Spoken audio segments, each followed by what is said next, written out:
उत्तराखंड की विभिन्न परीक्षाओं के लिए जो हमारी मॉडल पेपर सीरीज चल रही है उसमें अगला प्रश्न पत्र है ये। मैं आप लोगों से निवेदन करूंगा कि इस प्रश्न पत्र को या इस वीडियो को देखने से पहले आप लोग एक बार मेरे जो टेलीग्राम चैनल है संजय देव क्लासेस करके वहां से इसकी पीडीएफ लेकर के, बिल्कुल फ्री है, वहां पर ऐसा आपका कोई पेड नहीं है ये प्रश्न पत्र, वहां से आप इसकी पीडीएफ लेकर के इसे पहले खुद से कर लीजिए। उसके बाद जो मैं ये समझा रहा हूँ या इसके जो सोल्यूशन बता रहा हूँ या फिर आपके जो इसमें मैं आपको आंसर बता रहा हूँ यहां से आप मिलान कर लें, क्योंकि यहाँ तो जो जहां एक्सप्लेन करने की जरूरत होगी एक्सप्लेन भी करूंगा और सीधे सीधे आंसर बताने की जरूरत होगी आंसर बता दूंगा। तो आप प्रश्न पत्र को पेपर की तरह पहले कर लें। जिनका भी आने वाले बीपीडीओ का पेपर है या फिर दरोगा का है, बंदी रक्षक का है, या आगे भी उत्तराखंड की जो तैयारी जारी रखना चाह रहे हैं उन लोगों के लिए ये बहुत महत्वपूर्ण साबित हो सकते हैं पेपर। और हर सैटरडे को हम पेपर जारी करते हैं। अगर कोई ऐसी परिस्थिति ना हो कि ना कर पाए, अन्यथा सामान्य परिस्थितियों में हमारा हर सैटरडे को एक 100 नंबर का पेपर होता है जो आपके उत्तराखंड के पैटर्न पर बनाया गया है। तो इस 100 नंबर के पेपर में पहला भाग 20 नंबर का हिंदी, दूसरा भाग आपका 40 नंबर का उत्तराखंड और तीसरा भाग 40 नंबर का सामान्य अध्ययन है। सामान्य अध्ययन में सारी चीजें सम्मिलित की गई हैं, जैसा आपका आयोग या आपका जो यूके ट्रिपल एससी है जो पेपर बना रहा है उसी तरीके के आपके प्रश्नों को रखने का प्रयास किया गया है। ये प्रश्न महत्वपूर्ण खुद में भी है और आपको टोटल जो आपका पैटर्न है या फिर आपके जो भी सिलेबस है उसमें आपकी कितनी कवरेज हो पाई है वो भी आपको यहाँ से आसानी से अपना आकलन हो जाएगा। 20 नंबर की हिंदी, 20 नंबर का उत्तराखंड और 40 नंबर का उत्तराखंड और 40 नंबर का आपका जो जनरल स्टडी है उसमें रीजनिंग भी है, करंट अफेयर्स भी है, कंप्यूटर भी है, हिस्ट्री भी है, ज्योग्राफी भी है, पॉलिटी भी है, इकोनॉमी भी है और जनरल साइंस भी है। जितने भी आपके सब्जेक्ट वहां 40 नंबर में पूछे जा रहे हैं उन सभी को कवर करने का प्रयास किया गया। उत्तराखंड भी वैसे ही बनाया गया जिसमें आपका उत्तराखंड के करंट अफेयर्स या समसामयिक जो घटनाएं हैं उनको भी, यहाँ का राजनीतिक और यहाँ का जो आपका ऐतिहासिक है, यहाँ का जो भौगोलिक स्वरूप है उससे संबंधित महत्वपूर्ण क्वेश्चनों का संग्रह है। ये 100 क्वेश्चनों का 100 क्वेश्चनों का क्वेश्चन पेपर है। तो इसे आप पहले पीडीएफ से कर लें, उसके बाद यहां से इसका मिलान कर लें। तो हम यहां शुरू करने जा रहे हैं। पहला क्वेश्चन है, खड़ी बोली का उपयोग सर्वप्रथम किस पुस्तक में हुआ था? खड़ी बोली, हिंदी की खड़ी बोली हिंदी भाषा की मानक भाषा है, तो इसका सबसे पहले उपयोग हुआ था काव्य सागर में। तो इसका सही आंसर है सी। अगला क्वेश्चन है, व्यास शब्द का सही विलोमार्थक शब्द होगा। व्यास, व्यास शब्द का अर्थ होता है समास। व्यास का मतलब आपका किसी चीज को मतलब विस्तारित करना और समास का मतलब होता है किसी चीज को आपका संक्षिप्त करना। अगला क्वेश्चन है, दरवाजा शब्द का समानार्थी नहीं है। दरवाजा, गवाक्ष, कपाट, पट और किवाड़। देखो किवाड़ भी कहा जाता है दरवाजे को, जैसे बोलते हैं बद्रीनाथ के किवाड़ खुल रहे हैं यानी कि दरवाजे खुल रहे हैं। पट भी बोला जाता है, कपाट भी बोला जाता है, बद्रीनाथ के कपाट खुल रहे हैं बोलते हैं या पट खुल रहे हैं। गवाक्ष, गवाक्ष का मतलब खिड़की या जंगला होता है, तो ये इसका सही अर्थ नहीं है। तो इसमें आपका ए सही उत्तर होगा। कौन सा शब्द पुल्लिंग है? आत्मा, मोती, संतान, गौरैया। आत्मा, देखो आत्मा के जब आप कहते हो आत्मा अजर अमर होती है, होती है या होता है, आत्मा अमर अजर होता है। मोती सीप से निकलता है, निकलता है। संतान सबको प्यारी होती है, अपनी संतान सबको प्यारी होती है, प्यारी। और गौरैया घर के आसपास रहने वाली वाली चिड़िया है। वाली, वाला नहीं वाली। तो ये वाली स्त्रीलिंग, ये प्यारी स्त्रीलिंग, ये आपका निकलता है पुल्लिंग। और आपका आत्मा, आत्मा निकल गई, आत्मा अजर अमर होती है स्त्रीलिंग। तो ये स्त्री, ये स्त्री, ये स्त्री, तो पुल्लिंग कौन सा हुआ? मोती। तो ये आपका सही आंसर होगा। कौन सा एक शब्द गलत है? बुद्धिवती, पुत्रवती, श्रीमती, बलवती। पुत्रवती बिल्कुल सही है, श्रीमती भी बिल्कुल सही है, बलवती भी बिल्कुल सही है। ये बुद्धिवती नहीं होता है, या तो बुद्धिमती कहेंगे या फिर विदुषी कहेंगे। जो महिला के लिए, स्त्रीलिंग के लिए आपका बुद्धि के साथ आपका ये स्त्रीलिंग बनाने वाला शब्द लगता है, ये वती नहीं होता। या तो बुद्धिमती, बुद्धिमान, बुद्धिमती, या फिर क्या हो जाएगा, विदुषी हो जाएगा। तो इसका सही आंसर ए है। अगला क्वेश्चन है, अगला क्वेश्चन है, आप किसकी आज्ञा मानते हैं वाक्य में कारक होगा। आप किसकी आज्ञा, यहां पर देखिए ये शब्द है किस की, का, के, रा, री, रे, ना, नी, ने, ये सब आपका विभक्तियां हैं किसकी, संबंध की। तो इसमें होगा संबंध कारक। अगला क्वेश्चन है, सभी श्रोता यथा स्थान बैठे थे। बैठना क्या है, क्रिया, और क्रिया की विशेषता बताने वाला क्या है, विशेषण। यथा स्थान बैठे थे, रेखांकित पद, रेखांकित पद ये है, यथा स्थान बैठे थे, तो बैठना क्रिया है, यथा स्थान क्या है, उसका स्थान बता रहा है, जगह बता रहा है। तो ये क्या होगा, स्थानवाचक, स्थानवाचक क्रिया विशेषण, स्थानवाचक क्रिया विशेषण होगा। तो स्थानवाचक क्रिया विशेषण क्या होता है अपने आप में, अव्यय। तो ये सही आंसर होगा अव्यय। किस वाक्य में संदिग्ध वर्तमान है, लड़का पढ़ता है, सामान्य वर्तमान, गीता पढ़ती होगी, इस टाइम उसका पढ़ने का टाइम है, अब देखा नहीं है कि पढ़ रही है या फिर नहीं पढ़ रही है, तो अनुमान लगाया जा रहा है, कयास लगाया जा रहा है कि गीता पढ़ती होगी। सोहन पढ़ रहा है, यह आपका क्या है, अपूर्ण वर्तमान है, चल रही है अभी क्रिया। सोहन ने पढ़ लिया है, ये पूर्ण वर्तमान है। तो यहां पर गीता पढ़ती होगी में कयास लग रहा है, तो इसका मतलब हुआ ये आपका क्या है, संदिग्ध वर्तमान है। अगला क्वेश्चन है,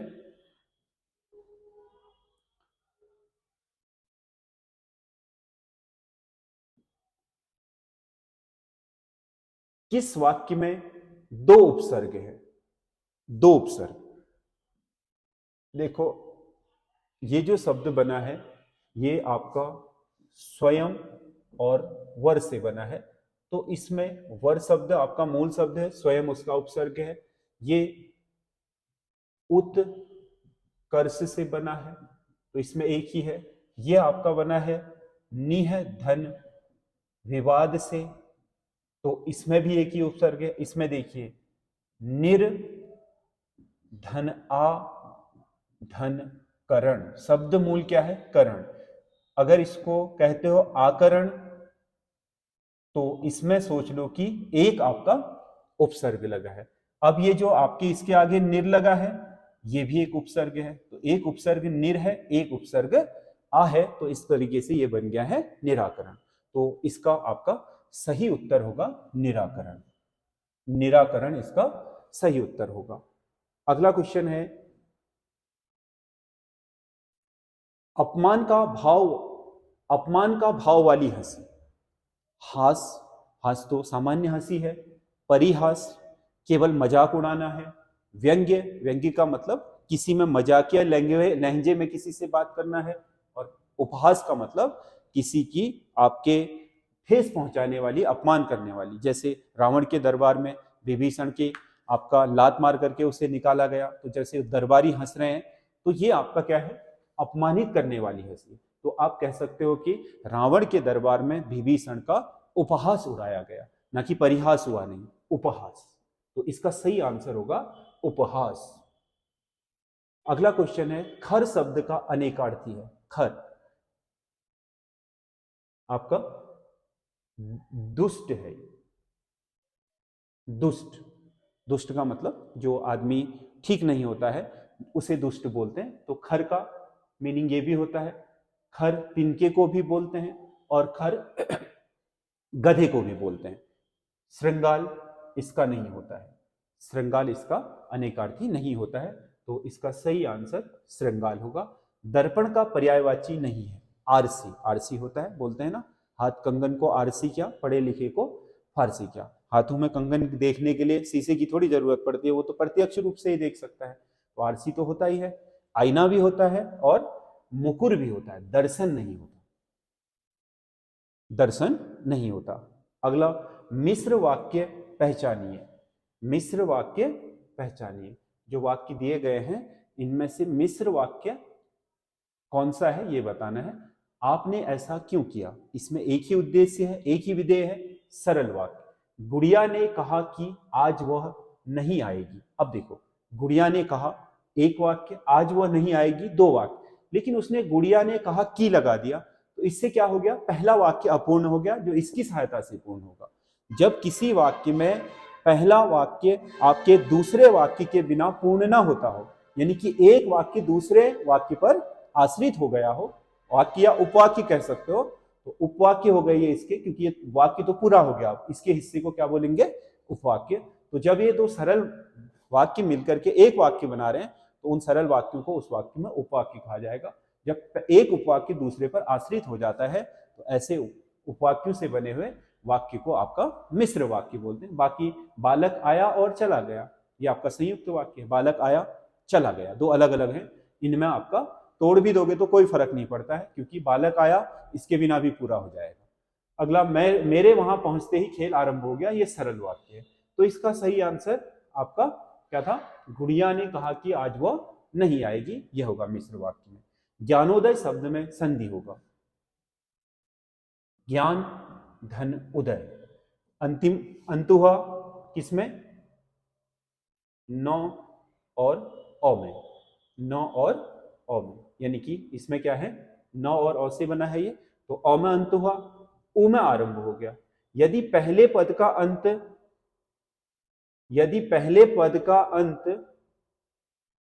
औ में हो, औ या आ में, दीर्घ या लघु, और दूसरे पद का आरंभ उ में हो, तो ऐसी स्थिति में ये दोनों मिलकर के बन जाएंगे ओ। तो ये हो जाएगा, ज्ञा तो वही है, न भी वही है, अब ये दय भी वही होगा, लेकिन यहां बन गई है ओ की मात्रा, जिसे हम लगा देंगे यहां। तो ये विशेषता होती है गुण संधि की। तो इसमें कौन सा है, स्वर संधि, व्यंजन संधि, विसर्ग, उक्त में से कोई नहीं। तो गुण संधि किसका प्रकार है, स्वर संधि का। अगला क्वेश्चन है, जन्मजात शब्द में कौन सा समास होगा। जन्मजात, इसे तोड़े तो क्या बनेगा, ये जन्म, जन्म से जात, जन्म से जात। तो जन्म से जात का मतलब अव्ययी भाव नहीं है, जन्म शब्द आपका अव्यय नहीं होता। तत्पुरुष समास, द्वंद्व समास नहीं होगा, क्योंकि द्वंद्व में क्या आना चाहिए, बीच में डैश आना चाहिए, या और दिगु के लिए क्या है, पहले क्या आना चाहिए, संख्यावाचक होना चाहिए पहला। अव्ययी भाव में पहला शब्द क्या होना चाहिए, आपका अव्यय होना चाहिए। जन्म को आप जन्मों बना सकते हो, जन्मों, जन्मों, जन्म, जन्मों का साथ बोलते हैं ना, तो ये आपका कहीं ना कहीं क्या है, आपका विकारी शब्द है, इसमें विकार उत्पन्न हो जाता है, विकार उत्पन्न होता है तो अव्यय नहीं होता है। तो ये जन्म शब्द के साथ दो शब्द हैं, यानी कि जात शब्द यहाँ प्रमुख है, से निकल रहा है। जब किसी शब्द को तोड़ के उसके बीच में से कोई ना कोई कारक चिन्ह निकल आए तो वो तत्पुरुष समास होता है। तो ये आपका इसका सही आंसर होगा तत्पुरुष। राम की शक्ति पूजा किसकी रचना है, राम की शक्ति पूजा सूर्यकांत त्रिपाठी निराला की बहुत महत्वपूर्ण रचना है, राम की शक्ति पूजा। अगला, रिक्शा किस भाषा का शब्द है, रिक्शा जापानी भाषा का शब्द है, आगत शब्द है, यानी कि जो विदेश से आया है, जापानी भाषा का। अगला क्वेश्चन है, कौन सी बोली बिहारी हिंदी के अंतर्गत नहीं आती। भोजपुरी आती है, छत्तीसगढ़ी आती है, मगधही आती है, मैथिली नहीं आती, क्योंकि ये आपका कौन सी बोली बिहारी हिंदी के अंतर्गत नहीं आती, सॉरी, इसमें से जो आपका मैथिली होगा वो आपका पूर्वी हिंदी की बोली है, तो ये आपके बिहारी की है। पुरानी जूतियों का कोरस किसकी रचना है, पुरानी जूतियों का कोरस नागार्जुन की रचना है। अगला, गस्ती पत्र, गस्ती पत्र मतलब जो पत्र एक साथ कई विभागों को भेजा जाता है उसे आपका सर्कुलर, गस्ती पत्र या फिर परिपत्र बोला जाता है, तो ये हिंदी का है। अगला भाग है हमारा उत्तराखंड। उत्तराखंड का सामान्य अध्ययन, लखनऊ आर्ट कॉलेज के प्राचार्य नियुक्त होने वाले पहले भारतीय कौन थे। लखनऊ आर्ट कॉलेज उत्तराखंड के एक महान विभूति रहे, पद्मश्री रणवीर सिंह बिष्ट, ये आपके उत्तराखंड के महान कलाकार रहे, चित्रकार रहे। तो यही लखनऊ आर्ट कॉलेज के पहले आपके प्राचार्य नियुक्त हुए थे, क्योंकि उससे पहले लखनऊ आर्ट कॉलेज के प्राचार्य केवल अंग्रेज हुआ करते थे। तो ये सही है। भुल्ला ताल नामक ताल स्थित है श्रीनगर, लैंसडाउन, हर्सिल या रामगढ़। ये लैंसडाउन के निकट है, भुल्ला ताल झील है पौड़ी जिले में। अगला क्वेश्चन है, रुड़की आईआईटी या भारतीय प्रौद्योगिकी संस्थान में भूकंप इंजीनियरिंग विभाग किस वर्ष खोला गया था? भूकंप इंजीनियरिंग विभाग, भूकंप के अध्ययन के लिए इंजीनियरिंग विभाग सबसे पहली बार देश में 1960 में रुड़की इंजीनियरिंग कॉलेज में खोला गया, बाद में जो आईआईटी रुड़की बन गया। अगला क्वेश्चन है, किस योजना के तहत उत्तराखंड के राजकीय इंटर कॉलेजों में सीबीएसई, जो आपका central board of secondary education है, उसका सीबीएसई का पैटर्न लागू कर दिया गया है उत्तराखंड के किस योजना के तहत? श्यामा प्रसाद मुखर्जी शिक्षा योजना, अटल उत्कृष्ट स्कूल योजना, श्यामा प्रसाद मुखर्जी आदर्श स्कूल योजना या आरोही योजना। आपको पता होना चाहिए कि उत्तराखंड के हर ब्लॉक के 2 स्कूलों को, हर ब्लॉक के 2 स्कूलों को, यानी कि उत्तराखंड के 190 आपके स्कूलों को अटल उत्कृष्ट बनाया गया है। इन अटल उत्कृष्ट स्कूलों में सीबीएसई आपका जो बोर्ड पैटर्न है वो लागू कर दिया गया, यानी कि इन स्कूलों के बच्चे अब सीबीएसई बोर्ड में ही परीक्षाएं देंगे। उनका सारा जो आपका सिस्टम है वो सीबीएसई को सौंप दिया गया। अब उनका उत्तराखंड बोर्ड से कोई लेना देना नहीं होगा। अगला क्वेश्चन है, उत्तराखंड को विशेष राज्य का दर्जा किस वित्त आयोग की सिफारिशों पर दिया गया था? कौन सा वित्त आयोग था? उत्तराखंड को विशेष राज्य का दर्जा कब मिला? 2001, अप्रैल 2001 में विशेष राज्य मिला। तो विशेष राज्य का दर्जे के समय उत्तराखंड, जो भारत में वित्त आयोग था वो था 11वां वित्त आयोग, जो 2000 से लेकर के 2005 तक था। आप वैसे भी अनुमान लगा सकते हो अभी कौन सा वित्त आयोग काम कर रहा है, 15वां। 2005 तक 11वां, फिर 10 तक आपका 12वां, फिर 15 तक आपका 13वां, 20 तक आपका 14वां, 20 से 25 तक अभी वर्तमान में जिसकी सिफारिशें हैं वो आपका 15वां वित्त आयोग है। हर 5 वर्ष में वित्त आयोग गठित किया जाता है अनुच्छेद 280 के तहत भारत के राष्ट्रपति द्वारा। तो जो आपका 2000 से 2005 के बीच था, जिस समय उत्तराखंड को 11वां विशेष राज्य का दर्जा दिया गया, तो वो 11वां ही आपका वित्त आयोग था। एम खुसरो इस वित्त आयोग के अध्यक्ष थे। तो ये आपका सही आंसर होगा। जोहारी आभूषण अतरदान पहना जाता है। अतरदान कमर में, पैर में, गले में या हाथों में। अतरदान एक्चुअल में ये इत्रदान है। जोहारी आभूषण है जिसमें जोहारी महिलाएं कमर में आपका बेल्ट की तरह के आभूषण पहनती हैं, जिसमें एक छोटा सा पॉकेट बना होता है, उस पॉकेट में इत्र रखने की व्यवस्था होती है, इसीलिए उसे अतरदान कहा जाता है। अगला, मौलाराम को निम्नलिखित में से किस शासक का संरक्षण प्रदान नहीं हुआ था? मौलाराम पहाड़ी चित्रकला के एक महान चित्रकार हुए हैं, गढ़वाली चित्रकला शैली जिसे बोलते हैं। तो उनमें ललित शाह भी है, ललित शाह, प्रदीप शाह भी है और जयकीर्ति शाह भी है। प्रताप शाह टिहरी में हुए, लेट से हुए, समझ गए ना, उनका कार्यकाल, उनका मृत्यु हो चुकी थी प्रताप शाह के समय तक, तो इनका संरक्षण प्राप्त नहीं हुआ, बाकी इन तीनों का प्राप्त हुआ है, इसका भी और इसका भी। उत्तराखंड की पहली वीडियो फिल्म थी ए झुम्पा, बी समलौन, सी चेली या डी कौथी।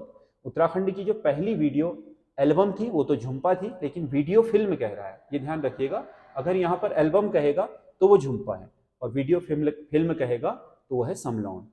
अगला, उत्तराखंड में प्रचलित लोक वार्ता को क्या कहा जाता है? उत्तराखंड की जो लोक कहानियां हैं उन्हें तो अखाड़ा पखाड़ा बोलते हैं। उत्तराखंड की जो लोक वार्ताएं हैं उन्हें बोलते हैं पंडोली। बाकी जागर आपको पता है उत्तराखंड में जागर किनको कहा जाता है? उत्तराखंड के जो देवों की आराधना में गाए जाने वाले गीत हैं, पौराणिक गीतों को, उनको जागर बोलते हैं। पवाड़े, जो आपके पवार शासकों की जो वीर गाथाएं हैं उन्हें पवाड़े या भड़ कहा जाता है कुमाऊं की तरफ को। अगला क्वेश्चन है, कुमाऊं का पहला inter college Ramsay collegiate school कहाँ स्थापित हुआ था? रामजे कॉलेजिएट स्कूल उत्तराखंड, ये हमारे कुमाऊं की तरफ का पहला आपका इंटर कॉलेज था, तो इसे अल्मोड़ा में स्थापित किया गया था, रेमजे कॉलेजिएट इंटर कॉलेज के नाम से। अगला क्वेश्चन है, स्वतंत्रता संग्राम के दौरान कौन सा समाचार पत्र अल्मोड़ा से प्रकाशित नहीं होता था? आपको पता है, जो शक्ति है वो तो है ही, ये आपका जिसे बाद पहले अल्मोड़ा अखबार कहा जाता था, बाद में शक्ति हो गया वो। समता भी है, स्वाधीन प्रजा भी, विशाल कीर्ति नहीं है। विशाल कीर्ति आपका पौड़ी से प्रकाशित होने वाला समाचार पत्र है। विशाल कीर्ति पौड़ी से प्रकाशित होने वाला समाचार पत्र है। अगला, महादेवी कन्या पाठशाला की स्थापना किस वर्ष हुई थी? एमकेपी महादेवी कन्या पाठशाला देहरादून, यह आपका देहरादून में 1902 में हुई थी। महादेवी इसकी संस्थापक थी, इसीलिए इसे महादेवी कन्या पाठशाला कहा जाता है। अब तो ये कॉलेज है, इसमें आपका महिलाएं जो लड़कियां हैं वही पढ़ सकती हैं। पहले आपका 1902 में केवल 6, क्योंकि उस समय स्कूल, महादेवी कन्या पाठशाला की इंपॉर्टेंस इसलिए नहीं है कि एक स्कूल है, इसकी इंपॉर्टेंस इसलिए है कि जिस समय हमारे देश में महिला साक्षरता के नाम पर आपका 1-8% हुआ करता था, कोई महिला आकर के एक महिला स्कूल खोल रही है ताकि महिलाओं को शिक्षा दी जा सके, उन्हें शिक्षित की जा सके, इसीलिए बहुत ऐतिहासिक है एमकेपी स्कूल। उत्तराखंड में अगर आप देखोगे तो महिलाओं की शिक्षा के लिए किए गए बड़े प्रयासों में से एक है, इसीलिए एमकेपी या महादेवी कन्या पाठशाला इंपॉर्टेंट है, 1902 में स्थापित हुआ था। अगला क्वेश्चन है, उत्तराखंड के कितने जिलों का लिंगानुपात 1000 से नीचे है? 1000 से नीचे 13 जिलों में से उत्तराखंड के 7 जिले ऐसे हैं जिनका लिंगानुपात 1000 से ऊपर है, यानी कि प्रत्येक 1000 पुरुषों में महिलाओं की संख्या 1000 से ज्यादा है, 7 का। केवल 6 जिले ऐसे हैं जिनका लिंगानुपात आपका 13 में से 7 का अगर 1000 से ऊपर है तो 6 का 1000 से कम है। दिए गए जिलों में 2011 की जनगणना के अनुसार किस जिलों में 2011 की जनगणना के अनुसार किस जिले की आबादी सबसे अधिक है? इनमें सबसे अधिक आबादी वाला जिला टिहरी है। टिहरी के बाद फिर पिथौरागढ़ है, पिथौरागढ़ के बाद फिर चमोली है, चमोली के बाद फिर उत्तरकाशी है। ठीक है, अगर आप जनसंख्या का अनुमान, आपको विधानसभा सीटें पता है तो भी आप जनसंख्या का अनुमान ठीक ठीक लगा लेते हो। ठीक है, क्योंकि जनसंख्या के वितरण के आधार पर ही आपके उत्तराखंड में या भारत में विभिन्न आपके लोकसभा और विधानसभा सीटों का विभाजन हुआ है। तो उत्तराखंड में टिहरी सबसे बड़ा आबादी वाला जिला है निम्नलिखित में से। अगला क्वेश्चन है, एक जिला एक उत्पाद योजना उत्तराखंड में किस वर्ष आरंभ हुई थी? एक जिला एक उत्पाद, जो लोकल फॉर वोकल है, उत्तराखंड में आपके स्थानीय उत्पादों को बढ़ावा देने, यहाँ के जो भी आपके स्थानीय हस्तशिल्प है या प्राकृतिक रूप से उगने वाली जो चीजें हैं उनको बढ़ावा देने के लिए उत्तराखंड में एक जिला एक उत्पाद योजना शुरू की गई थी जुलाई 2021 में। जुलाई 2021 एक जिला एक उत्पाद योजना जुलाई 2021 को आरंभ हुई थी। देश का पहला एरोमेटिक गार्डन सुरभि वाटिका किस स्थान पर लगाया गया? एरोमेटिक मतलब जो सुगंधित पुष्पों और सुगंधित प्रजाति के जो आपके वृक्ष हैं उनकी वाटिका है। भारत में पहला, देश का पहला जो एरोमेटिक गार्डन है वो आपका लाल कुआं में लगाया गया है। आपके लाल कुआं नैनीताल में ही है, जो आपके उधम सिंह नगर से लगता हुआ क्षेत्र है। आपको पता है लाल कुआं सेंचुरी जो आपके पेपर मिल्स है उसके लिए भी जाना जाता है। तो यहीं पर आपका पहला एरोमेटिक गार्डन लगाया गया जिसमें 140 प्रकार के सुगंधित आपके पौधों की प्रजातियों को रोपा गया है। अगला क्वेश्चन है, इतिहास में पहली बार जागेश्वर धाम प्रबंधन की मुखिया बनने वाली महिला है। क्योंकि आज तक उत्तराखंड में जो जागेश्वर धाम है, जिसे आपके ज्योतिर्लिंगों में से एक माना जाता है, तो जागेश्वर धाम में पुरुष ही आपके जो मंदिर कमेटी है उसके अध्यक्ष होते थे। पहली बार आपका उत्तराखंड में ऐसा हुआ है कि जागेश्वर मंदिर प्रबंधन कमेटी की अध्यक्ष महिला है, तो वो है ज्योत्सना पंत। ज्योत्सना पंत, ज्योत्सना पंत है।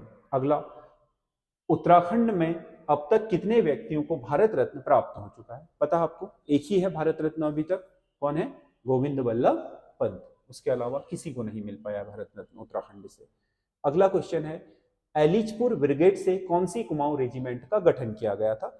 एलिचपुर ब्रिगेड, 2 एलिचपुर ब्रिगेड थी, बाद में उनसे पहली एलिचपुर से 4 कुमाऊं और दूसरी एलिचपुर ब्रिगेड से आपका 5 कुमाऊं का गठन हुआ था। तो इसका सही आंसर है 4 व 5 कुमाऊं रेजिमेंट। उत्तराखंड में सबसे अधिक बार लोकसभा का सदस्य बनने वाले व्यक्ति हैं उत्तराखंड में सबसे अधिक बार लोकसभा के लिए जो चुने गए 1952 से अगर हम देखें, 1952 से अगर हम लोकसभा के सदस्यों की गणना करें तो 8 बार पहले 1957 से लेकर के पहली बार कमलेंदु शाह हुई थी, उसके बाद मानवेंद्र शाह आपके लोकसभा के लिए एमपी चुने गए थे, उसके बाद 5 बार, फिर 3 बार, मरने तक वो आपके लोकसभा सदस्य थे। तो 8 बार आपके मानवेंद्र शाह चुने गए, इन्हीं के पास रिकॉर्ड है अभी तक सबसे ज्यादा लोकसभा सदस्य बनने का। अगला, हीरामणि ग्लेशियर किस जिले में है? हीरामणि ग्लेशियर आपका पिथौरागढ़ जिले में है। पिथौरागढ़, हीरामणि पिथौरागढ़ जिले में है। अगला क्वेश्चन है, 7 ताल में कौन सा ताल पंचभुजाकार है? 7 ताल जो नैनीताल में आपका 7 झीलों का एक समूह है, उनमें से जो नल दमयंती ताल है, इसका जो आकार है वो 5 भुजाओं वाला है। निम्नलिखित में से कौन सा स्थल मंदाकिनी नदी तट पर स्थित है? ये नारायण बगड़ आपको पता है नहीं है, क्योंकि ये पिंडर नदी पर है। तिलवाड़ा बिल्कुल सही आंसर है, ये मंदाकिनी पर है। तपोवन धौलीगंगा नदी पर है, जो तपोवन में आपके थोड़े दिनों पहले 2022 में फरवरी में आपका जो आपदा आ गई थी ग्लेशियर टूटने से तपोवन जल विद्युत परियोजना में, तो ये तपोवन धौलीगंगा पर है। और शिवपुरी आपको पता है ऋषिकेश के ऊपर गंगा नदी तट पर है, तो इसका सही आंसर होगा तिलवाड़ा। आगे, राज्य में देवी देवताओं को समर्पित देववनों की सर्वाधिक संख्या किस जिले में? उत्तराखंड में एक बहुत प्राचीन पद्धति रही है कि वनों को अगर देवताओं या स्थानीय देवी या अपने कुल देवताओं के हवाले कर दिया जाता है तो स्थानीय लोग फिर वहां से आपका वृक्षों का कटान नहीं करते हैं, एक तरीके से पाप समझा जाता है, तो देवी देवताओं का श्राप लगने वाली बात हो जाती है। तो श्राप लगने के डर से लोग आपके उन जंगलों को सुरक्षित कर देते हैं। उनमें आप देखोगे तो प्राचीन आपके बड़े बड़े आपके पेड़ों को देखोगे, उत्तराखंड में आप देखोगे जिस पेड़ के नीचे मंदिर होगा वो पेड़ अपना पूरा जीवन जीता है, और उस पेड़ की ऊंचाई देखोगे, चौड़ाई, फैलाव देखोगे, वो सर्वाधिक नजर आएगा। उत्तराखंड में आप अगर कहीं पर भी देखोगे पहाड़ों में बड़े बड़े वृक्ष आपको कहीं पर दिखाई देंगे, एक छोटे से झुरमुट के रूप में बड़ा सा आपको वृक्ष दिखाई देगा, तो ये समझ लीजिएगा कि उसके नीचे मंदिर है, और मंदिर के वृक्षों को यहाँ पर कोई हाथ लगाने की हिम्मत नहीं करता। तो वैसे ही आपके देववन भी होते हैं जिन वनों को देवताओं को समर्पित कर दिया जाता है, या वहां पर कोई देवी वगैरह का मंदिर होता है, देवता का मंदिर होता है, तो उसी को समर्पित कर देते हैं, फिर उसके बाद उसमें कटान नहीं होता है। तो उत्तराखंड में देववनों की सबसे अधिक संख्या पिथौरागढ़ जिले में 140 देववन है पिथौरागढ़ जिले में। तो आपके वैसे आपके 200 से भी अधिक आपके देववन हैं उत्तराखंड में टोटल, जिसमें पिथौरागढ़ में सबसे ज्यादा है। गुलाबी कांठा नामक बुग्याल किस जिले में स्थित है? गुलाबी कांठा बुग्याल उत्तरकाशी में है। अगला, राजाजी नेशनल पार्क को किस वर्ष प्रोजेक्ट टाइगर का हिस्सा बनाया गया था? प्रोजेक्ट टाइगर जो 1972-73 में मैन एंड बायोस्फीयर जो आपके चलाया गया था, उसके तहत बाघों को संरक्षित करने के लिए पूरी दुनिया में चलाया गया एक अभियान था, जिसमें भारत में 9 राज्यों के 9 अलग अलग क्षेत्रों के जो राष्ट्रीय उद्यान थे उनको इसके लिए चुना गया था, जिसमें जिम कॉर्बेट नेशनल पार्क पहला था। तब से लेकर के अब तक आपके 54 राष्ट्रीय पार्क बनाए जा चुके हैं, जिसमें से आपका राजाजी नेशनल पार्क भी अब एक आपका प्रोजेक्ट टाइगर के अधीन हो गया 2015 में। बहुत जल्द आपको पता चलेगा कि नंदौर वाइल्ड लाइफ सेंचुरी भी बाघ अभयारण्य होने टाइगर रिजर्व होने वाला है। इसकी प्रोसेस आपका गतिमान है। भारत उत्तराखंड में 3 आपके टाइगर रिजर्व हो जाएंगे, फिर 2 तो हैं ही अभी, जिम कॉर्बेट नेशनल पार्क और राजाजी नेशनल पार्क। बहुत जल्दी आपको पता चलेगा कि जो नंदौर वाइल्ड लाइफ सेंचुरी है वो भी आपका प्रोजेक्ट बाघों के लिए, यानी कि जो बाघ परियोजना चल रही है उसका हिस्सा हो जाएगा। अगला क्वेश्चन है, वामन गुफा स्थित है। वामन वामन गुफा देवप्रयाग। आपको पता है देवप्रयाग जाना किसके लिए जाता है? विष्णु के वामना अवतार के लिए जाना जाता है, जिसमें 3 पग भूमि वाली कथा है, उसके लिए जाना जाता है इसको देवप्रयाग को। तो यहीं पर आपका वामन गुफा है। अगला क्वेश्चन है, तिरमल चंद को बहादुर व जमींदार की उपाधि किस मुगल शासक द्वारा दी गई थी? कुमाऊं के आपके चंद शासक तिरमल चंद को बहादुर व जमींदार की उपाधि शाहजहां ने दी थी। तिरमल चंद शाहजहां के समकालीन हुए, तो इन्होंने इनको ये उपाधि दी है। अगला, हर्षदेव जोशी ने किस पवार शासक को कुमाऊं पर आक्रमण के लिए आमंत्रित किया था? हर्षदेव जोशी जो आपके कुमाऊं के चाणक्य के नाम से जाने जाते हैं। चंद शासकों के अंतिम समय में हर्षदेव जोशी बहुत महत्वपूर्ण भूमिका में आ गए थे, तो इन्होंने कुमाऊं की अशांति को देखते हुए आपके गढ़वाल के शासक ललित शाह को आमंत्रित किया। ललित शाह ने जीता भी, और बाद में ललित शाह अपने बेटे प्रद्युम्न शाह को इस क्षेत्र को सौंप भी गए थे, जो आपका कुमाऊं रीजन है। अगला क्वेश्चन है, कौन सी एक शर्त अंग्रेज और गोरखों के बीच सिंगोली की संधि में नहीं थी? गढ़वाल और कुमाऊं अंग्रेजों को सौंपना, बिल्कुल छोड़ के चले गए थे, काली नदी के पार का अंग्रेजों को सौंप दिया गया था। गोरखों को ब्रिटिश सेना में भर्ती करना, ये भी हो गया था, इसीलिए जो यहाँ छूट गए गोरखे थे उनसे मिला करके आपके 1815 में आपका एक गोरखा रेजिमेंट बनाई गई। और उसके अलावा ब्रिटिश को पूरा गोरखों का क्या है, एक ब्रिटिश रेसिडेंट है, मतलब वहां इनका एक प्रतिनिधि हमेशा काठमांडू की सभा में रहेगा, जो वहां के महत्वपूर्ण निर्णयों के बारे में सूचित करेगा। तो ब्रिटिश रेसिडेंट आपका काठमांडू उनकी राजधानी थी जो गोरखा, वहां रहने वाला था। ये भी सही है। ब्रिटिशों को पूरा युद्ध हर जाना वापस लौटाना, ब्रिटिशर्स को पूरा युद्ध हर जाना गोरखे नहीं देने वाले थे, ये कोई शर्त में नहीं था, क्योंकि ब्रिटिशर्स का युद्ध हर जाने की संधि हुई थी आपका सुदर्शन शाह के साथ, जो आपके टेहरी के शासक बने।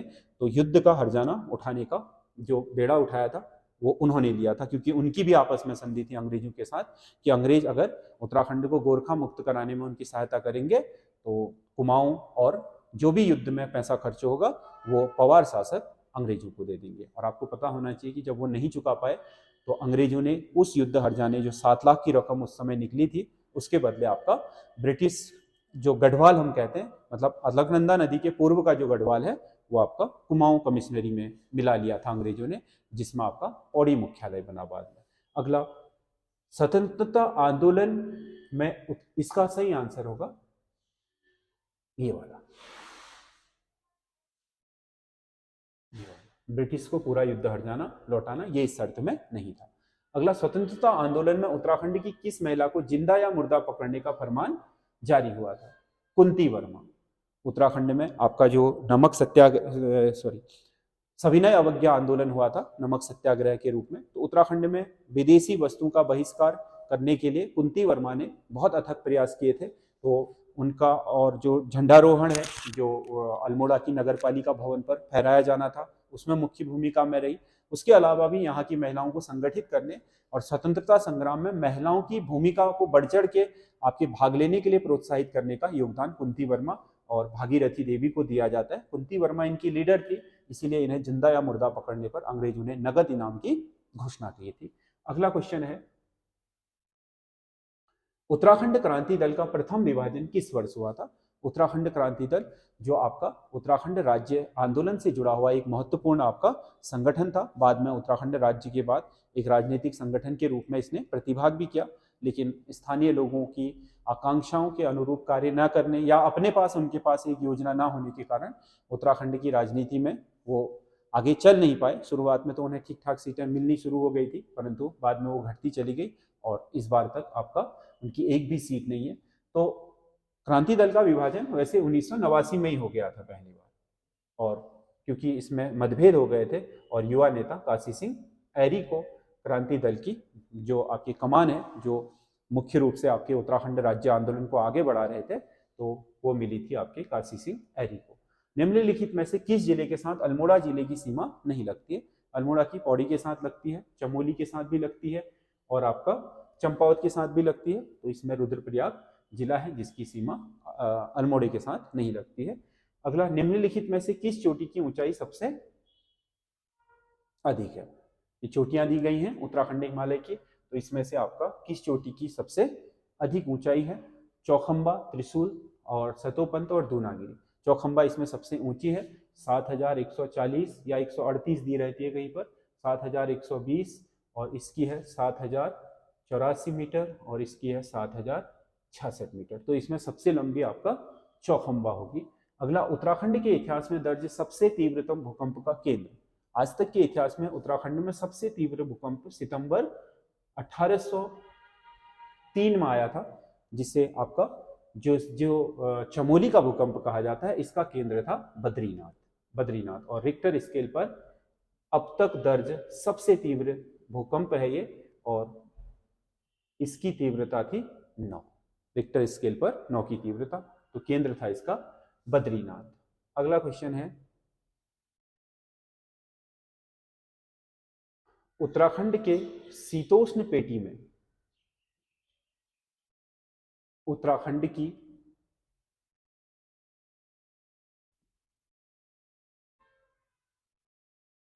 के पर्वतीय शीतोष्ण वनों में दक्षिणी ढलानों पर कौन सी वनस्पतियां हैं?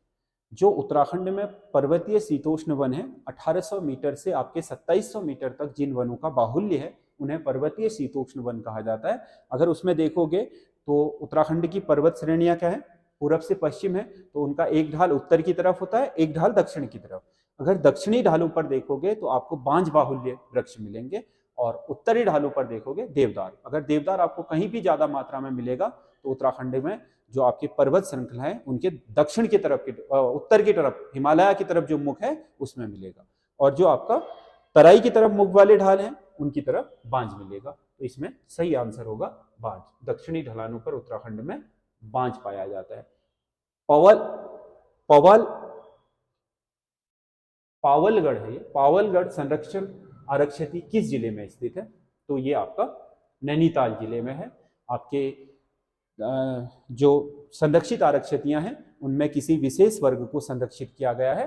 तो इसमें आपका जैसे आसन बैराज है, पहली थी, झिलमिल है, फिर उसके बाद तीसरी आपकी पावलगढ़ बनी थी। तो ये आपके नैनीताल जिले में है। उत्तराखंड में सर्वाधिक गेहूं उत्पादित करने वाला जिला कौन सा है? सबसे अधिक मात्रा में गेहूं कौन उत्पादित करता है? तो गेहूं का सबसे ज्यादा उत्पादन उत्तराखंड में यूएस नगर में होता है, यानी कि उधम सिंह नगर में। अगला क्वेश्चन है, उत्तराखंड के शुद्ध संचित क्षमता में सर्वाधिक योगदान किसने है? शुद्ध संचित कह रहा है, सिंचित, शुद्ध सिंचित क्षमता, मतलब जो उत्तराखंड में शुद्ध रूप से सिंचाई हो रही है, जो आपकी कृषि क्षेत्र अंतर्गत आती है, वो आपका उत्तराखंड में नलकूप है। भारत में भी नलकूप ही है और उत्तराखंड में भी नलकूप ही होगा। नलकूप, नहरें हैं तो सही, नहरों का जाल है, लेकिन नहरें बहुत ही आपका कम है, इस वजह से आपके नलकूपों द्वारा सिंचाई होती है, क्योंकि उत्तराखंड के जो तराई वाला क्षेत्र है यहाँ पर पाताल तोड़ कुएं या नलकूप लगाना बहुत आसान होता है, तो उसी से आपका ज्यादातर सिंचाई संपन्न हो रही है। तो शुद्ध सिंचित क्षेत्र में नलकूप का ज्यादा है, नहरों का कम है। आपको पता है उत्तराखंड में नहरें तो हैं, उधर आप देखोगे शक्ति नहर है, वो आपका हरियाणा की तरफ चले जा रही है, यमुना से निकली है। उधर फिर गंग नहर है, गंग नहर आपका नीचे उत्तर प्रदेश की तरफ चले जा रही है। इधर को ऊपरी जो गंग नहर है वो आपका छोटी वाली जो गंग नहर है वो आपके नजीबाबाद उत्तर प्रदेश बिजनौर जिले की तरफ चले जाती है। इधर आप देखोगे जो कोलागढ़ डैम से आपकी नहरें बनाई गई हैं वो सब उत्तर प्रदेश चली जाती है। इधर पूर्व में देखोगे शारदा नहर से, जो शारदा नहर कटी है शारदा नदी से, वो आपका यूपी में चले जाती है। तो नहरों से कम होती है सिंचाई, सबसे ज्यादा सिंचाई का साधन नलकूप है, क्योंकि कहने के लिए उत्तराखंड में नहरें वो सब उत्तर प्रदेश सिंचाई विभाग के पास है और उत्तर प्रदेश में ही सिंचाई हो रही है उनसे। गंगा नदी को महाभद्रा किसने कहा था? गंगा नदी के लिए महाभद्रा शब्द का प्रयोग किया था हिंगसांग ने। महाभद्रा शब्द का प्रयोग हिंगसांग ने किया था।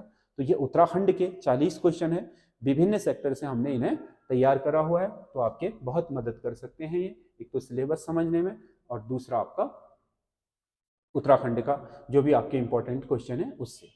अब हमारा तीसरा भाग है 40 नंबर का सामान्य अध्ययन। सामान्य अध्ययन में सारे सब्जेक्टों को हमने शामिल किया है। सबसे पहले करंट अफेयर्स हैं, देखिएगा इसको। करंट अफेयर्स में पहला क्या है? भारतीय प्रतिस्पर्धा आयोग की पहली महिला अध्यक्ष नियुक्त किया गया है। प्रतिस्पर्धा आयोग, प्रतिस्पर्धा आयोग ने 2002 से आपका काम करना शुरू किया था। जो भारत में आपकी कंपनियों या व्यापार के बीच प्रतिस्पर्धा, स्वस्थ प्रतिस्पर्धा के लिए स्थापित किया गया था। पहले एमआरटीपी आयोग होता था, अब प्रतिस्पर्धा आयोग है, तो एमआरटीपी आयोग की जगह पर लाया गया है। तो इसकी जो पहली महिला बनी आज तक के इतिहास में वो है रवनीत कौर। ये नाम है, थोड़ा ये खौ जैसा दिख रहा है, रवनीत कौर, ये सही आंसर। ये आईएएस अधिकारी है, रिटायर्ड आईएएस अधिकारी, और पहली बार भारत के इतिहास में प्रतिस्पर्धा आयोग की अध्यक्ष बनी है कोई महिला। मैतेई समुदाय का संबंध किस राज्य से है? मैतेई समुदाय, क्योंकि मणिपुर अपनी हिंसाओं के लिए इस बीच बहुत हाईलाइट रहा है, तो मणिपुर आपका से रिलेटेड है मैतेई समुदाय। यहाँ की 60% आबादी इसी समुदाय से बिलोंग करती है। अगला क्वेश्चन है, हाल ही में आसियान शिखर सम्मेलन की मेजबानी किस देश ने की थी? आसियान जो आपका दक्षिण पूर्वी एशियाई देशों का सहयोग संगठन है आसियान। आसियान की आपका जो मेजबानी करी है शिखर सम्मेलन की वो इंडोनेशिया ने करी है। अगला क्वेश्चन है, भारत ने किस देश के साथ मिलकर सितवे बंदरगाह का उद्घाटन किया है, निर्माण किया है? सितवे बंदरगाह, इस सितवे बंदरगाह भारत ने आपके म्यांमार के साथ मिलकर के बनाया है। अगला, किस मेमोरी में रखा हुआ डाटा, कंप्यूटर क्वेश्चन है, बिजली जाते ही समाप्त हो जाता है? ए रैम, बी फ्लॉपी, सी सीडी और डी डिस्क। ये तीनों आपके क्या है? ये तीनों स्थायी मेमोरियां हैं। इनमें आपका डाटा अगर सेव हो गया तो जब तक आप खुद डिलीट नहीं करोगे तब तक नहीं। ये वॉलेटाइल है रैम। इसमें क्या होता है कि आप लिख रहे हो और बिजली चली गई तो वो लिखा हुआ अगर आपने सेव करके इनमें किसी में नहीं डाला होगा तो वो आपका वहीं पर खत्म हो जाएगा। पावर ऑफ होते ही आपका रैम की जो भी आपने लिखा होगा या जो चीज करी होगी उसमें वो उड़ जाएगी। अगला, कौन सा कंप्यूटर 5वीं पीढ़ी का कंप्यूटर है?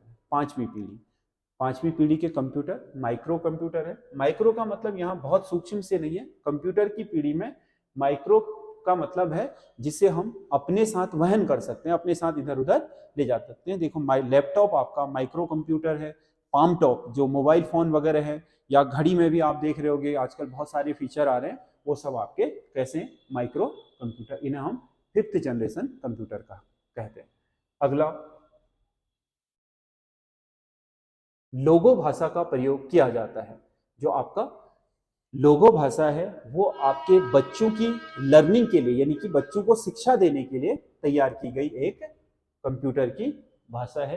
तो इसमें आपका बच्चों को शिक्षा देने के लिए सही आंसर होगा, बच्चों को शिक्षा देने के लिए तैयार की गई भाषा है, बच्चों को शिक्षा देने के लिए तैयार की गई भाषा, लोगो, सॉरी ये।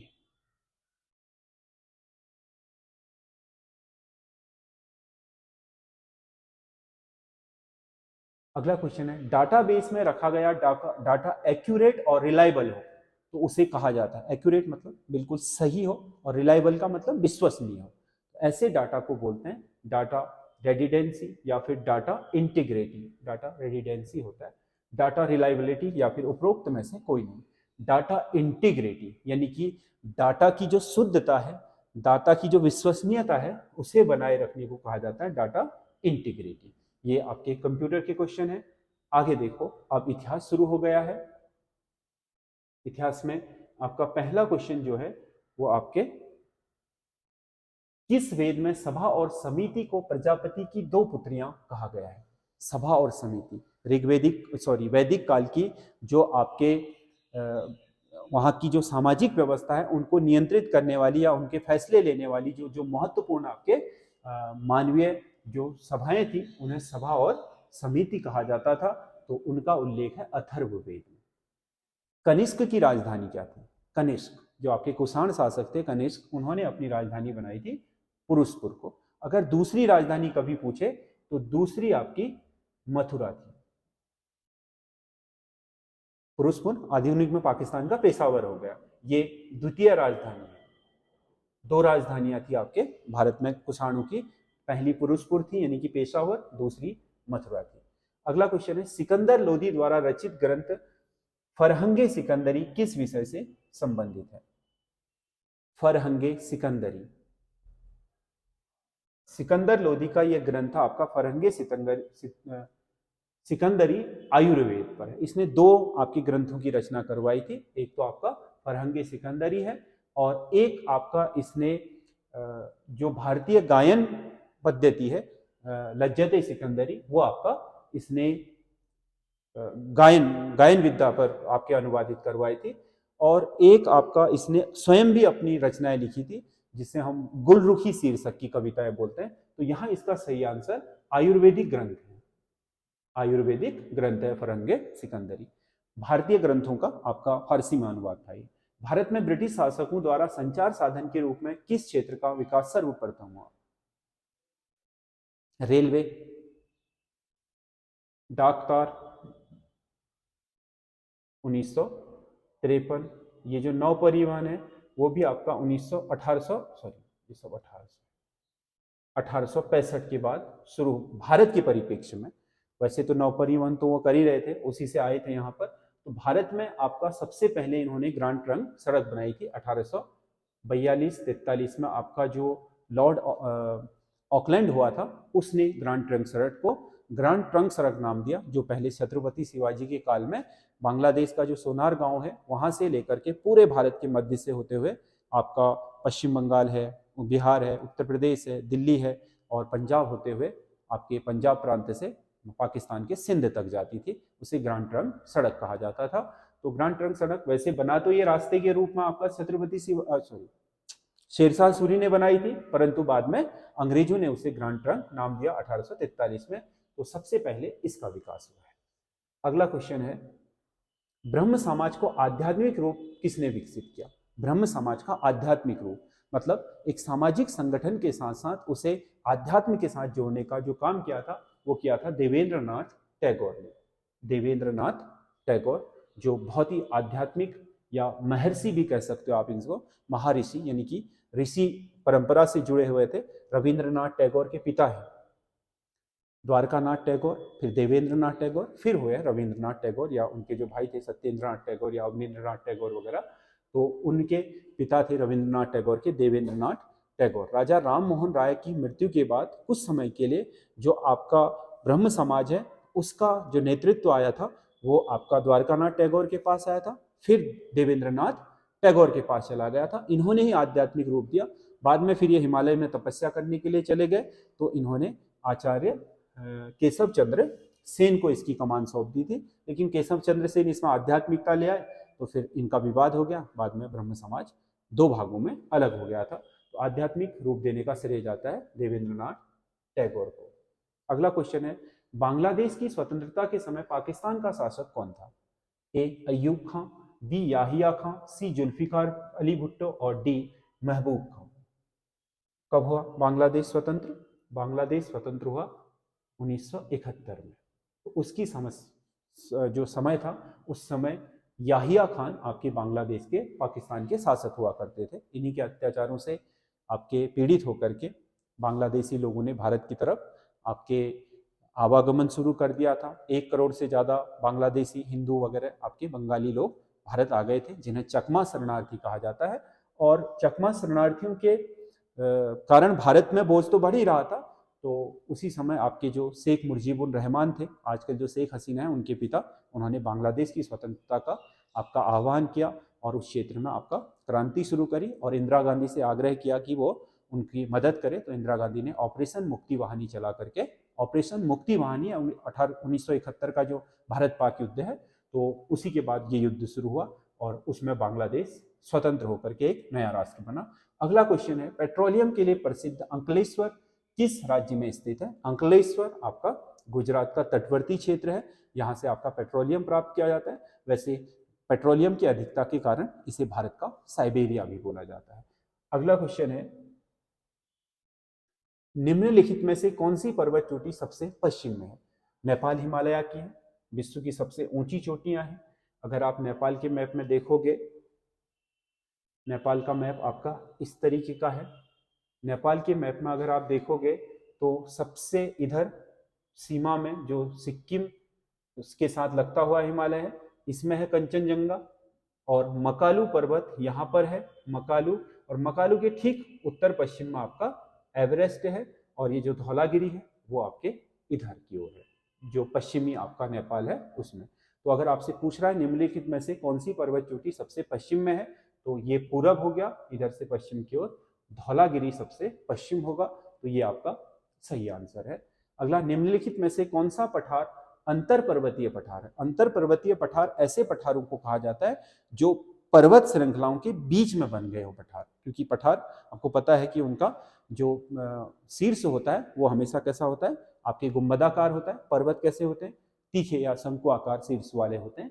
तो बोलीविया का पठार ऐसा पठार है जो एंडीज पर्वतमाला के बीच में बोलीविया में उठा हुआ है, तो इसे आपका अंतर पर्वतीय पठार कहा जाता है। ये बहुत फेमस अंतर पर्वतीय पठार है विश्व का। अगला, सरगैसो सागर स्थित है।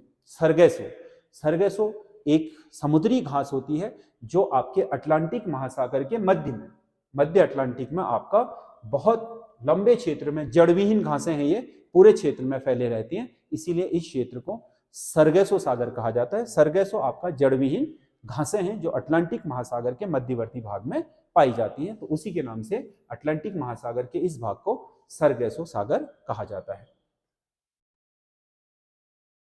अगला क्वेश्चन है, राणा प्रताप सागर, गांधी सागर व जवाहर सागर नामक परियोजनाएं किस नदी पर है? राणा प्रताप सागर, जवाहर सागर और गांधी सागर, ये तीनों परियोजनाएं आपका चंबल नदी में है, जो मध्य प्रदेश और राजस्थान में स्थित है, आपके चंबल नदी में। तीनों की तीनों परियोजनाएं चंबल की है। अगला क्वेश्चन है, निम्नलिखित में से कौन सा देश खाड़ी देश नहीं है? खाड़ी देश नहीं है मतलब जिसका गल्फ ऑफ पर्सिया जिसे बोलते हैं उससे। अगर आप अरब के प्रायद्वीप को देखोगे तो अरब का प्रायद्वीप आपको ऐसा नजर आएगा, इधर आपका एशिया में जो अरब का प्रायद्वीप है ये खाड़ी है। तो खाड़ी में ये है यमन, ये है ओमान, यमन और ओमान, ये आपका सऊदी अरब है। तो इसमें आप इधर को देखोगे, ये वाला हिस्सा तो है यूएई, यूनाइटेड अरब अमीरात, और उसके अलावा यहाँ पर एक छोटा सा देश है आपका कतर, और कतर के ही बगल में एक छोटा सा देश है बहरीन, और ये सीमा लगेगी सऊदी अरब की। यहाँ पर एक छोटा सा देश है कुवैत, और यहाँ से लगेगी इराक की सीमा, और यहाँ से लगेगी ईरान, तो ईरान, इराक, कुवैत, सऊदी अरब, बहरीन, आपका कतर, यूएई और ओमान, ये सब आपके खाड़ी के देश हैं। इसमें यमन नहीं होता खाड़ी का देश, यमन खाड़ी का देश नहीं है, क्योंकि ये खाड़ी से नहीं लगता है, जिसे गल्फ बोला जाता है, जो तेल उत्पादक देशों के लिए जाना जाता है। तो उसमें खाड़ी में कितने देश हैं, एक यूएई, एक ओमान हो गया, एक यूएई हो गया, एक आपका बहरीन हो गया, एक आपका कतर हो गया, एक आपका सऊदी अरब हो गया, एक आपका कुवैत हो गया, और एक आपका इराक हो गया, एक आपका ईरान हो गया। 1 2 3 4 5 6 7 और 8 देश मुख्य रूप से खाड़ी के देश कहलाते हैं, क्योंकि इनका एक तट खाड़ी में खुलता है। तो इसका सही आंसर होगा यमन नहीं है, बाकी सारे खाड़ी में खुलते हैं। यमन इसका सही आंसर होगा। अगला क्वेश्चन है, समताप मंडल में स्थित ओजोन परत की मोटाई कितनी है? समताप मंडल यहाँ हमारे पृथ्वी से ऊपर की ओर जाने में आपके 35 किलोमीटर से आपके 50 किलोमीटर की जो ऊंचाई वाला क्षेत्र है हमारे अंतरिक्ष में, 50 वायुमंडल में 35 से 50 किलोमीटर वाला 15 किमी मोटा जो आपका परत है वो आपका O3 यानी कि ओजोन है। तो इसका सही आंसर है 15 किलोमीटर। अगला क्वेश्चन है, रुपये की पूर्ण परिवर्तनीयता से क्या तात्पर्य है? रुपये के बदले में सोना प्राप्त करना, रुपये का मूल्य बाजार के द्वारा निर्धारित करना, रुपये को अन्य मुद्राओं में परिवर्तित करना, या मुद्राओं के लिए भारत में एक्सचेंज सेंटर खोलना। रुपये की पूर्ण परिवर्तनी का मतलब है अन्य देशों की मुद्राओं के साथ रुपये का आपका आदान प्रदान, यानी कि एक्सचेंज हो जाना, उसमें बदला जाना, या हमारे देश की मुद्रा का उस देश में चलना जिस देश के साथ हमारा व्यापार हो रहा है, या उस देश की मुद्रा हमारे देश में चलना, वो आपका रुपये की पूर्ण परिवर्तनीयता कहलाती है। ये आपका इसका सही आंसर होगा सी, रुपये के अन्य मुद्राओं के में परिवर्तन करना। अगला, भारत में किस प्रकार की वाणिज्यिक बैंकिंग व्यवस्था पाई जाती है? भारत में किस प्रकार की वाणिज्यिक बैंक है? वाणिज्यिक बैंक, कॉमर्शियल बैंक कैसे है? शाखा बैंकिंग। आपने देखा होगा एक बैंक की शाखाएं अनेक शहरों में बिखरी हुई होती है। तो भारत में जो व्यापारिक बैंक है, वाणिज्यिक बैंक, कॉमर्शियल बोलते हैं, जैसे आरबीआई है, आरबीआई शाखा बैंकिंग नहीं है, ठीक है। आरबीआई वैसे आपके शाखाएं वैसे तो खोल ली हैं, लेकिन वो वैसे शाखा बैंकिंग करता नहीं है। शाखा बैंकिंग आपके कॉमर्शियल बैंकों में पाई जाती है, यानी कि जिन्हें हम वाणिज्यिक बैंक बोलते हैं, तो वो शाखा बैंकिंग है। भारत में कर्मचारियों का महंगाई भत्ता निर्धारित करने का आधार है, कर्मचारियों का जो डीए होता है हर साल बढ़ता है 2-3%। तो उसके पीछे की जो स्टडी होती है वो ये होती है कि उपभोक्ता मूल्य सूचकांक क्या है, यानी कि उपभोक्ता अपनी क्रय शक्ति के आधार पर कितना खरीद पाता है बाजार मूल्यों पर। तो उन बाजार मूल्यों से कंपैरिजन किया जाता है, और जितना उन्हें लगता है कि इस बार जो उपभोक्ता की खरीदने की शक्ति है वो इतने % बढ़ जानी चाहिए बाजार मूल्यों पर मुद्रास्फीति के आधार पर, तो उससे ही तय हो जाता है डीए, यानी कि महंगाई भत्ता। भारत में राष्ट्रीय चिन्ह में सारनाथ चिन्ह का क्या सम्मिलित नहीं किया गया? भारत का जो राष्ट्रीय चिन्ह है वो सारनाथ के अशोक स्तंभ से लिया गया है। तो उस अशोक स्तंभ से जो सारी चीजें ली गई हैं, दौड़ता हुआ घोड़ा बिल्कुल है उसमें, और आपका सिंह, सिंह 4 के 4 हैं, कुछ नहीं निकाला गया है। हाथी भी है, लेकिन घंटी नुमा कमल इसमें से निकाल दिया गया है। जो हमारा राष्ट्रीय चिन्ह है उसमें आपको ये घंटी नुमा कमल नहीं दिखाई देगा, जबकि ये सारनाथ के स्तंभ में है। अगला, अमेरिका के संविधान की किस विशेषता को हमारे संविधान पर प्रभाव नहीं है? स्वतंत्र न्यायपालिका बिल्कुल है, स्वतंत्र न्यायपालिका वहीं से लिखी गई है। शक्ति का पृथक्करण, एक्चुअल में ये शक्ति का पृथक्करण नहीं होना चाहिए था, शक्तियों का विभाजन होना चाहिए था। ये अलग अलग चीजें हैं। विभाजन, शक्तियों का विभाजन जो आपका संघ सूची, राज्य सूची और संवर्ती सूची में है, वो आपका कनाडा से लिया गया है। तो ये सही आंसर इसका ये होगा, शक्ति विभाजन, ये आपका कनाडा से लिया गया है। बाकी आपको पता है मौलिक अधिकार अमेरिका से ही लिए गए। न्यायिक पुनरावलोकन, जुडिशियल रिव्यू जो है वो भी आपका अमेरिका से लिए, ये भी सही है, ये भी, ये नहीं लिया गया है क्योंकि ये कनाडा से है। तो इस विकल्प का, इसका सही विकल्प यही होगा। नीति निर्देशक तत्वों के अनुपालन की अपेक्षा की जाती है केंद्र सरकार से, राज्य सरकार से, उपरोक्त दोनों से, या नागरिकों से? देखो, जो नीति निर्देशक तत्व है वो राज्य के लिए आपके क्या है, डायरेक्ट प्रिंसिपल है, यानी कि राज्य का मतलब यहाँ पर केंद्र सरकार से भी है, राज्य सरकार से भी है, स्थानीय निकायों से भी है, सब वो आपके अथॉरिटी जो जनता के लिए कार्य करने के लिए उत्तरदायी है, उन सबको राज्य कहा जाता है। 36 अनुच्छेद 36 में आपने जो परिभाषा पढ़ी राज्य शब्द की, उसमें ऐसा ही लिखा है, ठीक है। तो राज्य का मतलब यहाँ पर केंद्र सरकार से भी है और राज्य सरकार, यानी कि इसका सही आंसर होगा उपरोक्त दोनों में। नागरिक के लिए नहीं है, नागरिकों के लिए मौलिक कर्तव्य है जो आपके 42वें संविधान संशोधन द्वारा 51 में क करके जोड़े गए हैं, नीति निर्देशक तत्व में ही वो भी, लेकिन वो अलग से जोड़े गए हैं। किस अनुच्छेद में न्यायपालिका का कार्यपालिका से पृथक्करण का उल्लेख है? शक्तियों का पृथक्करण, न्यायपालिका का कार्यपालिका से क्या पृथक्करण, अनुच्छेद 50, यानी कि कार्यपालिका, क्योंकि ये आपका इंपॉर्टेंट इसलिए हो गया है क्योंकि केंद्रीय जो आपके कानून राज्य मंत्री थे किरण रिजिजू, उनके बयानबाजी से आपका लगातार आपके जो हमारे सुप्रीम कोर्ट की जो डिसीजन है उनमें वो टिप्पणी कर रहे थे, उनकी कार्यप्रणाली को लेकर के टिप्पणी कर रहे थे, नियुक्तियों को लेकर के टिप्पणी कर रहे थे। और कुछ दिन पहले आपके किरण रिजिजू को हटा दिया गया है कानून मंत्री पद से, क्योंकि वो सरकार के लिए दिक्कत पैदा कर रहा था, क्योंकि भारतीय संविधान में स्पष्ट लिखा हुआ है कि कार्यपालिका किसी भी तरीके से आपका न्यायपालिका के कार्यों में हस्तक्षेप नहीं करेगी। संसद में भी चर्चा नहीं हो सकती, कोर्ट के डिसीजन की चर्चा संसद में नहीं होगी, ऐसा स्पष्ट आपका संविधान में वर्णित है। तो आपका अनुच्छेद 50 में यही कहा गया है कि राज्य, केंद्र सरकार है तो सुप्रीम कोर्ट या हाई कोर्ट, या राज्य सरकार है तो हाई कोर्ट या जो भी डिस्ट्रिक्ट कोर्ट होते हैं या अधीनस्थ न्यायालय होते हैं, उनके कार्यों में किसी भी तरह का हस्तक्षेप नहीं करेगा। इसीलिए उनकी जो आपके नियुक्ति की प्रणाली है उसमें भी कोलेजियम अपनाया जाता है, सरकार का कोई हस्तक्षेप या दबाव नहीं होता है। अगला क्वेश्चन है, दल बदल से संबंधित किसी प्रश्न या विवाद का अंतिम निर्णय होता है? दल बदल का जो विवाद होगा उस पर जो अंतिम निर्णय होगा वो हमेशा होता है, अंतिम निर्णय दल बदल का वो लेता है सदन का अध्यक्ष। सदन का अध्यक्ष यानी लोकसभा सदस्य ने अगर दल बदल कर दिया है तो उस पर कोई विवाद है तो अंतिम रूप से वो उस सदन के सदस्य है या नहीं, क्योंकि दल बदल करने के बाद सदन की सदस्यता रद्द हो जाती है। वो व्यक्ति जो एमपी है वो एमपी नहीं रहेगा दल बदल कर लेगा तो। दल बदल का मतलब केवल दल से ही नहीं है, अगर कोई व्यक्ति निर्विरोध भी क्या बोलते हैं उसे, इंडिपेंडेंट स्वतंत्र कैंडिडेट भी चुना गया है, मतलब जिसे हम निर्दलीय उम्मीदवार बोलते हैं, अगर वो किसी पार्टी को ज्वाइन कर लेगा तो वो भी आपका दल बदल कहलाएगा।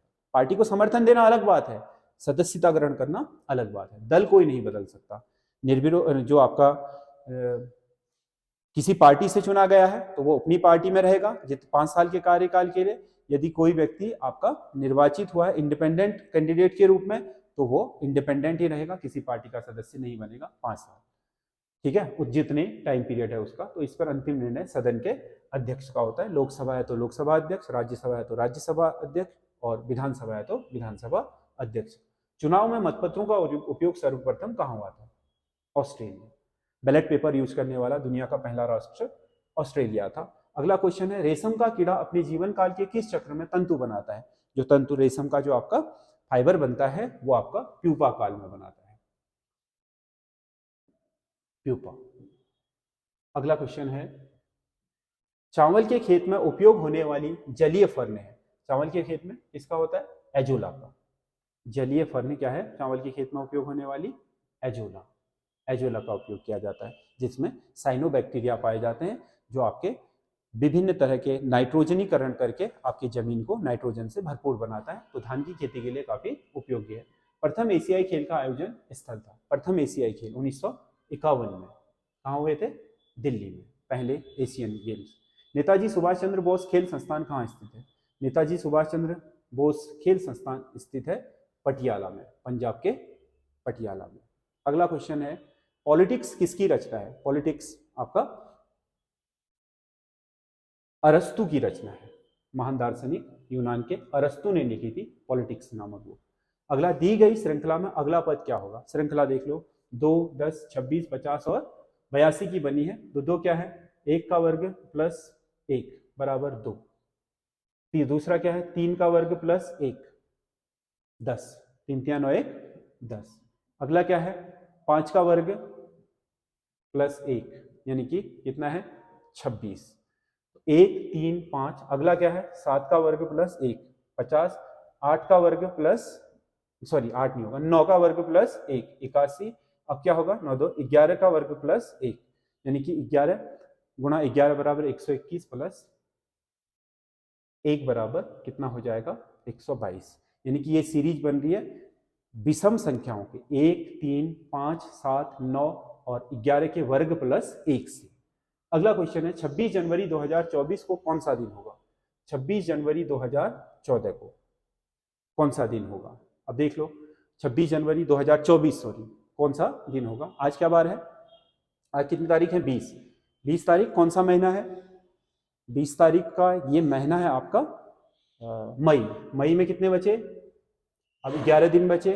उसके बाद आपका जून कितने का होगा? 30 दिन का। तो 7 से 28 बार कट गया, 28 7 से कट गया, 2 दिन बचे। जुलाई के 3, अगस्त के 3, सितंबर के 2, अक्टूबर के 3, नवंबर के 2 और दिसंबर के 3 और जनवरी के 26, 7 21 यानी कि 5। 11 और 3 14 कट गया, 2 दूना 4 3 7, 7 3 10, 10 2 12, 12 और 3 15 और 20 यानी कि 6 दिन। आज के बार में अगर आप 6 दिन जोड़ दोगे तो रविवार, सोमवार, मंगलवार, बुधवार, बृहस्पतिवार और शुक्रवार। तो 26 जनवरी 2024 को होगा शुक्रवार।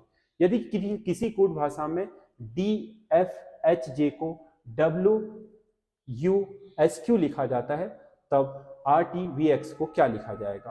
तो इसमें D को W लिख रहा है तो ये देखिए ABCDEFGHIJKLMNOPQRSTUVWXY और Z।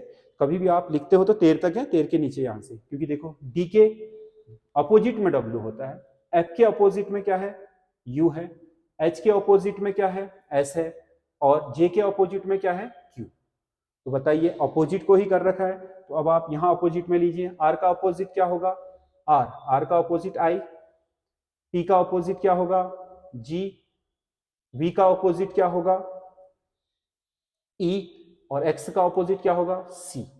तो इसका आंसर होगा IGEC। IGEC यानी कि पहला ही विकल्प सही है, कोडिंग डिकोडिंग का है ये। अगला क्वेश्चन है, A किसी काम को 10 दिन में, B उसी काम को 15 दिन में समाप्त कर सकता है, तो बताइए दोनों मिलकर कितने दिनों में कार्य समाप्त कर लेंगे। बहुत आसान क्वेश्चन है, अगर आप देखोगे तो इसे सॉल्व करते हैं ऐसे। ए का एक दिन का काम कितना होगा, 1/10, और बी के एक दिन का काम कितना होगा, 1/15। दोनों के एक दिन का काम कितना होगा, ए प्लस बी का 1/10 धन 1/15 बराबर, इनका लॉसो ले लो, कितना आ गया 30, 3 धन आपका 2, तो ये आ गया 5/30। तो इनके दोनों का एक दिन का काम 5/30 है, तो पूरा काम करेंगे, इसको फिर उल्टा कर दो, 30/5 यानी कि 6 दिन। तो इसका सही आंसर होगा, दोनों मिलकर के इस काम को 6 दिन में कर लेंगे। अगला क्वेश्चन है, किसी संख्या को 296 से भाग देने पर शेषफल 75 बचता है, यदि इस संख्या को 37 से भाग दिया जाए तो शेषफल क्या होगा। इसमें लंबी चौड़ी मेथड जो भाग की है उसको अपनाने की जगह, जैसे आपने कहा कि ये जो संख्या है ये तो आपका क्या हो गया, भाजक हो गया, फिर इसमें भाज्य x लेते हो, शेषफल इसको लेते हो, और जो आपका संख्या आएगी फिर उसे इससे भाग देते हो। तो इससे बढ़िया इसमें सरल ट्रिक ये होती है कि जितना शेष बचा है उसे दी जाने वाली संख्या से भाग दे दो, 75 में भाग दे दो आप 37 का, तो ये जाएगा 2 बार, 7 दूना 14, शेष बचेगा क्या 1, तो इसका सही आंसर होगा 1। इसको हमेशा ध्यान रखिएगा, जब आपसे ऐसा क्वेश्चन पूछता है इतना बचता है तो फिर इस संख्या को इससे भाग देने में कितना आएगा, तो आप इस संख्या को इससे भाग दे दो तो आपका आंसर निकल आएगा। 75 को आप 37 से भाग दे दो, 1 आ गया। तो ये आपके 100 प्रश्न हैं, तो इन 100 प्रश्नों को आप PDF से पहले कर लीजिए, उसके बाद ये वीडियो से मिलान कर लीजिए और कमेंट कीजिएगा कि आपको पेपर कैसा लगा, और आप अगर किसी तरह की आपकी कोई सुधार सुझाव हैं तो उन सुझावों को भी आप कमेंट्स पे लिख सकते हो। धन्यवाद।